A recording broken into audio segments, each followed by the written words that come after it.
Hello, everyone.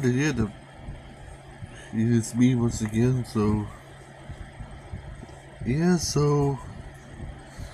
yeah, there's like two newses of what's what I might end up trying to go figure out today. That's at the end of, well, not figure out, but happening today in recent days and so, but then I end up figuring out myself as what's likely going to happen. But it's just news to get to the stories about for the last 3 days. I'm trying to say what now. First, here is Armenia finally get peace with Azerbaijan? Yeah, here's the thing right now. Armenia which is technically built.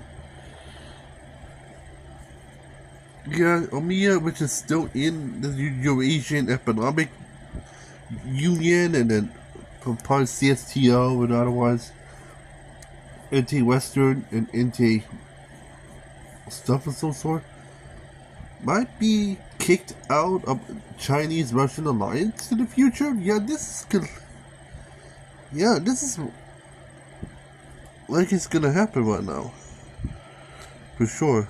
Here's the thing right now. I'm gonna give you a little bit of context that are related to this for Armenia.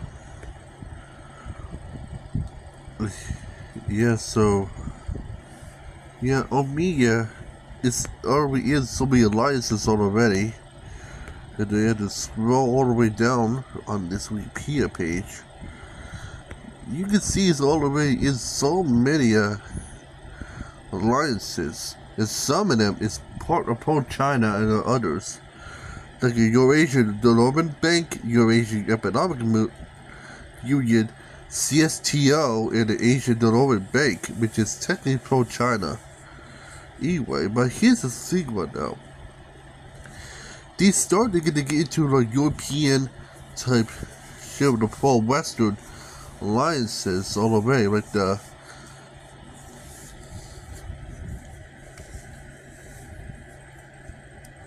the European Bank of the Reconstruction and Development, Embassy European Regions, Eastern Partnership, Euro Control, Council of Europe, Organization of Security and Cooperations in Europe. This is technically pro-Western alliances, which means,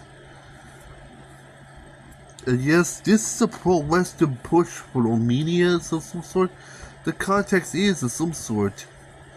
And you end up, here's what's going on right now. This goes way back in the Monroe and Kabash War, and the end up is just missing being ended.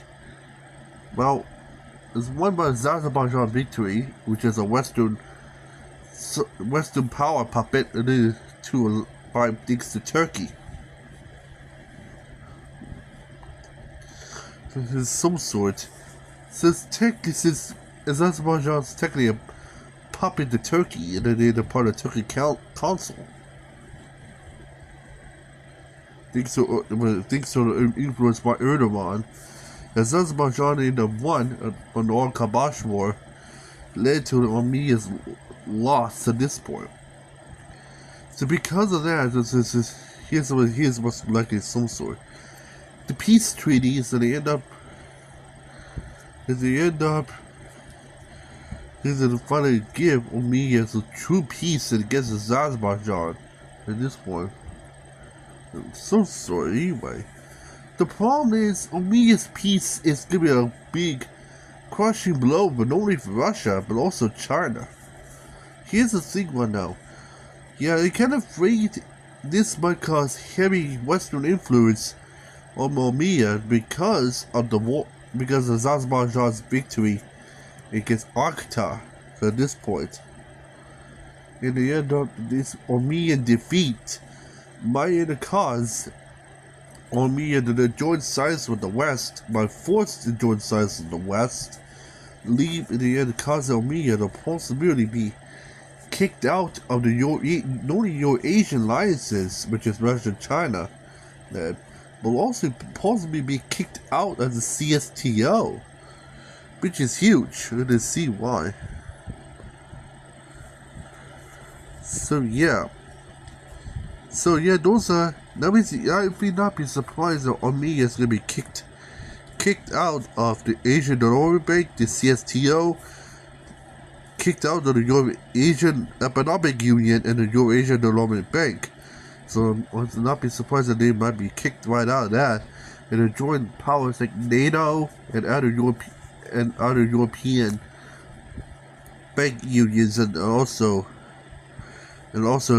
security teams and others.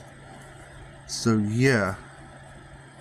So not only this might guarantee that Armenia have a easy time to join the EU, NATO, and even and also Euro type activities and stuff too, which is gonna be very good. Also, this is also led a higher guarantee, was by Georgia and Azerbaijan is also pro-Western in power like that. So as you know, this might have a guarantee that they might have a proposed merger of this way and might possibly reform this new nation. Cute is known as the Transcaucasian Democratic Federative Republic, known as TDFR, which is a nation combined with Georgia, Azerbaijan, and Armenia, form into one. And they end up in this united nation. They just end up allow the 3 into 1 to protect themselves, so they end up in some sort. It was supposed to be made to prevent the Serbian invasion on the Croatian area. So at the time, with the Nixon influence by not only the White Army but also Turkey itself. So here's the thing right now. Kind of feels like a deja vu right now, because of growing European influence in this region. The TDFR might possibly be reformed in the future, led by both Azerbaijan and Georgia, and joint forces to bring Western power to Armenia, and then because all three of them are in the merge into one nation of some sort. Yeah, I'd not be surprised TDFR might possibly be a NATO nation. It might top off an EU nation too, but they end up being put on one. This will cause areas of North Russia's choke point be choked to death at this point, because you got Ukraine in the north, next to Crimea, the Black Sea, and they also got TDFR, and they end up influencing from the south there, and we went near the Turkish border, but they end up push Europe all the way towards the Caspian Sea. Technically EU and NATO to the Caspian Sea for the first time ever. This will be good because they might surround technically Russia from the north to the Caspian Sea, so which means it's heavily surrounded. It's kind of like an AA line built by NATO, so it's kind of makes sense. And this not only surrounds not only St. Petersburg and Moscow, but also by easily surround Volgograd too, forming Stalingrad back in World War II, because they end up being surrounded too. And this also might block out northern Iran and even get close to Russia next to NATO. So this is very good for them, and they end up for sure. It's because this surrounding passage will allow the European economy to go very strong and otherwise, because some sort. This also causes more pipelines in the end up for Turkey of some sort to recede Western influence, so they end up allowing pipelines again from Azerbaijan to go all the way towards all of Europe, which is good because it's about cause growing influence within this area, which is very good news. So yeah. So I better watch this real hard in the case the news is going to come, and all that's going to come to be. Another story is, yeah, is the United States planning to invade Venezuela? You know, here's the thing right now.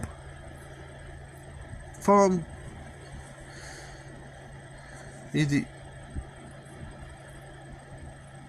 TLDR, so the news at this point, they mentioned that Trump is planning to invade Venezuela because of the issues in about those people got out of the country since they trying to seek freedom in the United States by entering illegally. Because of that, because of the caravan issues and some sort, these things might be caused by Venezuela. Back in the first term, and Trump's trying to plan to go to war against Venezuela because the issues in their countries, and they end up our very government, they end up in there because issues about refugees coming out of Venezuela and spread all over South America, and Muslims go right up to our country. And so because of that, U.S. been planning to possibly go to war against Venezuela because of the issues relating towards what's going on in the country. Nicolas Monroe. And that's a little bit of context in it because of that too. This been technically, but Nicolas Monroe ended up took it over from the late Hugo Chavez, and ended up died a couple years ago because he was supposed to be like a right hand man to Chavez. At the time, Chavez is a very good political figure in Venezuela, and because of the forming a huge shift in the between governments like that. Yeah, after Chavez died, at this point, Monroe took over, and he kind of did terrible things in Venezuela. It really caused so much turmoil that the country is taken unrecognizable. Here's the thing: when the United States is trying to plan for an invade and go war against Venezuela, is because the issues are not only affecting them, it's also affecting us too, in the United States. The problem is though, so they got a new problem right now. Yeah, if the United States does go to war against Venezuela, it kind of fear Venezuela might call Cuba in. Cuba is a Marxist-Leninist communist state located just south of Florida, though. They're living next door to our country, which means, but these are little differences of some sort. Venezuela has no navy, compared to Cuba has no air force. So technically means, so the kind of fear is, if Venezuela calls Cuba in, that means both Venezuela and Cuba working together will have enough boats and air force to get overwhelm southern Florida to easily attack them a lot. So it kind of makes sense. And the kind of fear of Venezuela that might allow military assets on Cuba to allow the attack on Florida. This is the kind of fear for right now for the U.S. Because the kind of fear the U.S. goes to war against Venezuela. There's going to be a heavy 95% chance that Venezuela will call in Cuba. And then Cuba's right next door to the U.S.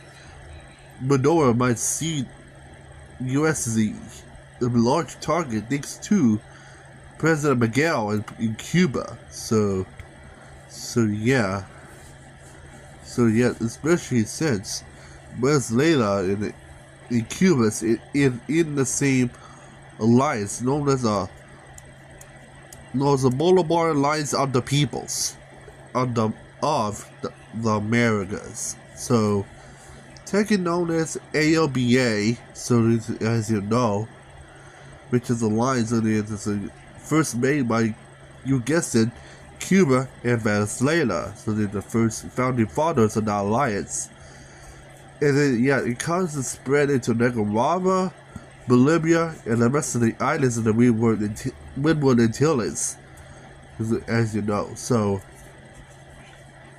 and the belief had members from Honduras, Ecuador and Dominican Republic in there. And they end up long ago until they kind of booted because of the changing of systems. So they end up allowing them to get out the lines so anyway. Problem is, Haiti is one of the observers, which is right next door to Cuba, and also Iran is also one of the observers too, which, yeah, Iran is going to get U.S. trouble in the last couple of years because issues related to Israel. So technically, I figure that Iran says it's because of huge oil gain, and therefore helping Venezuela to get a huge amount of oil that they got. Takes the influence from Iran, so it kind of caused observer status for them. It's by they're not in America at all. So yeah. Here's the thing one now. Here's the thing one now. So how the Iran how the Venezuela get so in the big and influential like this? Well, oil. Venezuela holds the largest amount of oil supply in the world. Technically, Iran's like a close second to Venezuela. Venezuela is technically the real number one. Venezuela, holds the record to be the largest oil supply, oil supplier in the world. They had to hold so much oil in their country. Monroe was not using the economy off the oil of some sort. Instead, they end up using to take a trade off to other countries like Russia and China for the oil. Yeah, now it's just because Russian sanctions, they can't get into the Venezuelan oil, and then it's same for Iran. So most of the oil is supposed to give to China. To help supply by their military at this point, to literally catch up to the U.S. So yeah, and now because of China, so they can't get all the way Venezuela from the Panama Canal because the U.S. just shut it down for China. Instead, they had to go all the way around South America to get into Venezuelan oil, which has caused a lot more influence than Chinese influence in Venezuela. So they caused a little bit concern. And yeah, I think it's even worse.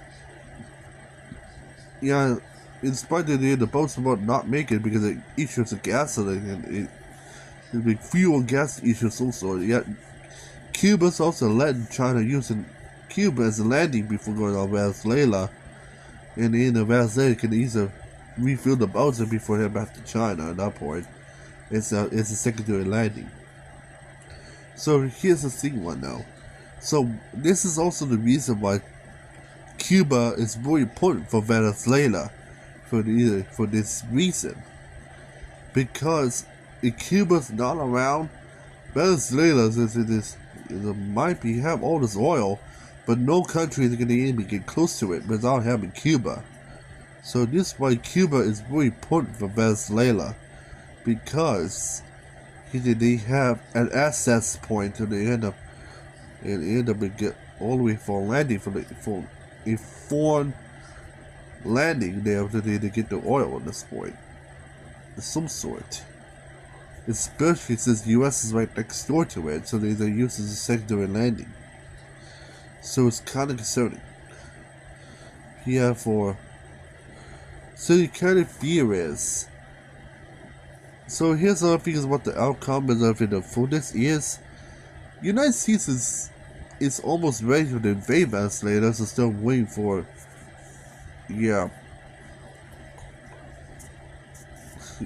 the end of causing issues over the long term. There's some sort. Like I said, on the firepower index, if we put Cuba and Venezuela together, that means they're gonna be in technically 30th or 25th place in the firepower index, which they're pretty strong because despite Cuba lacks an air force and Venezuela lacks a navy, if they're both working together, they can finally get the air force and the navy to both one end to the end in the case to match up with the US. Which means, and here's the thing one though, The only issue is about US is Cuba is right next door to them. Is some sort. Among the troops they're trying to make huge progress of Venezuela. Cuba can easily airstrike Miami, Fort Myers, and others from the south heavily, like very, very heavily attack southern Florida like that. The main fear for sure is in case the Cuba attack the US Florida like this, constantly like this, they're fearing that Trump's made Alligator Alcatraz might be catastrophically destroyed by the Cuban airstrikes at this point. In the case of the middle of the Venezuelan invasion like this. So because of that, if I'm really the US of some sort, it's to avoid having the Alligator Alcatraz be destroyed by missile fire from Cuba. So it kind of they should use short-range missiles so they end up to strike Cuba at any time. Especially Havana is not far from Key West. And yes, the US also has a fort in the dry shoals on the Florida Keys.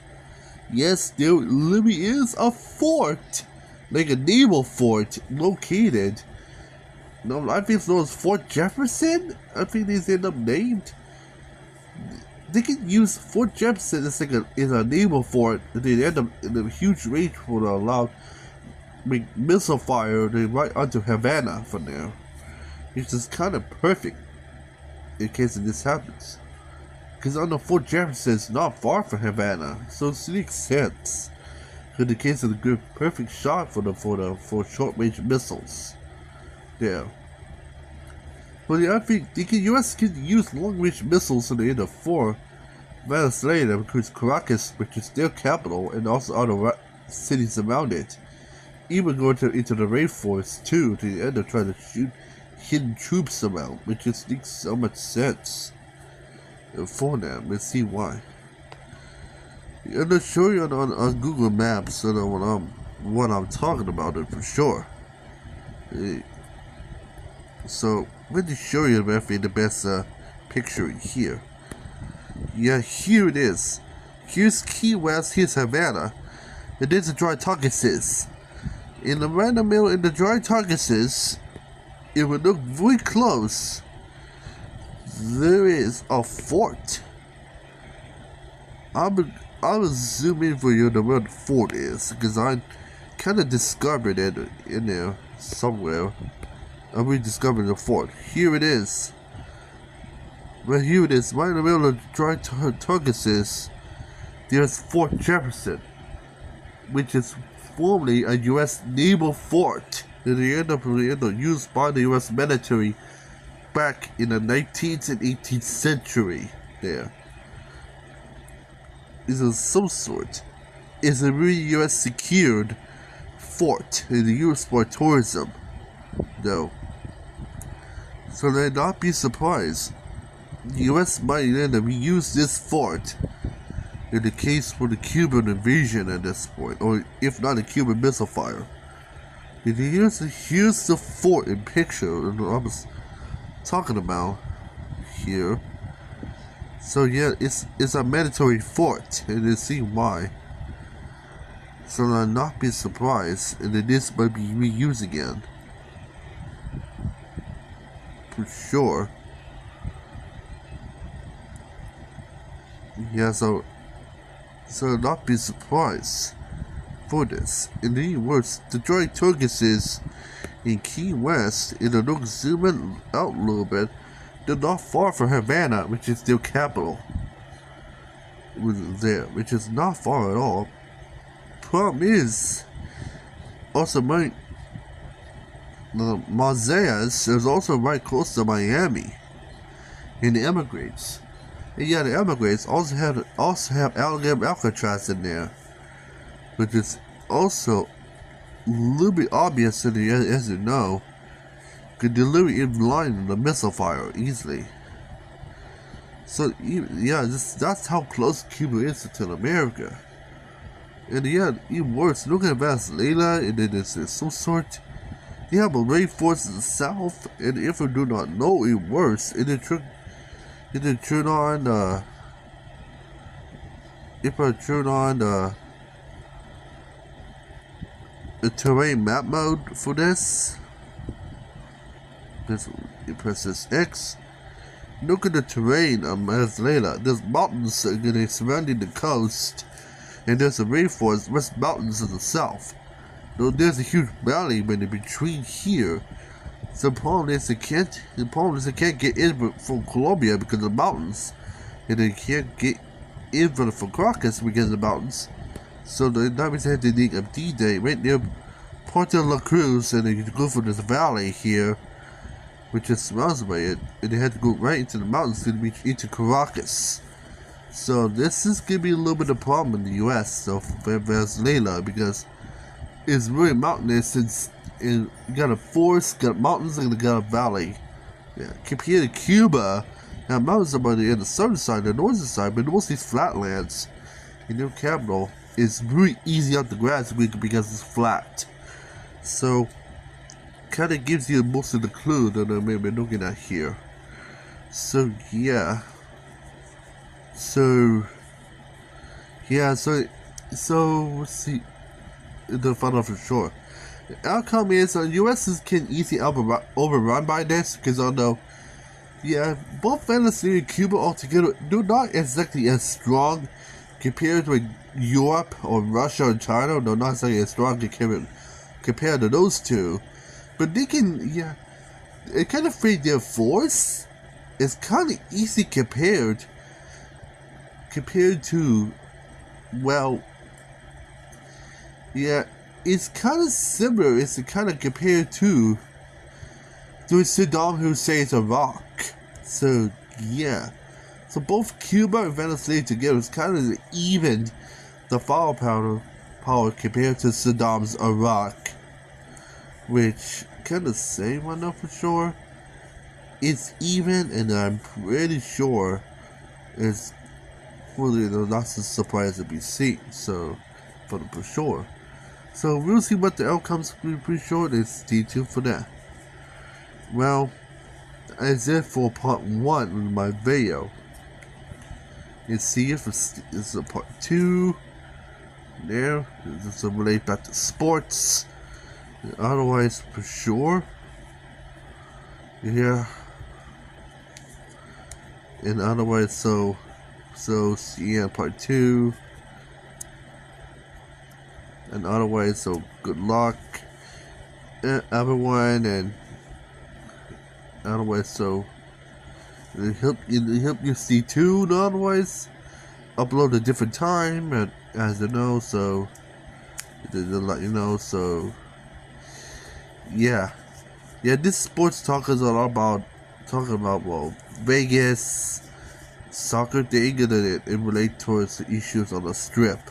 Because honestly, it's like a church or sports complex, so otherwise, so stay tuned for that. So otherwise, for here, on this channel, so stay tuned for that. Otherwise, so I finally am out of here. And see you in the next political talk. So for me, and otherwise, is so short. So good luck, and see you in part 2. We're gonna talk sports in Vegas and soccer, and stadium outlooks, and big plans for me, and otherwise, so and so much, etc. jazz. So so you're gonna be shocked with what it was coming from up their way. So otherwise, so good luck per se. Otherwise, so see you part 2. And I need to stop rambling for this. So good luck, and this upload will be coming soon. So toodaloo.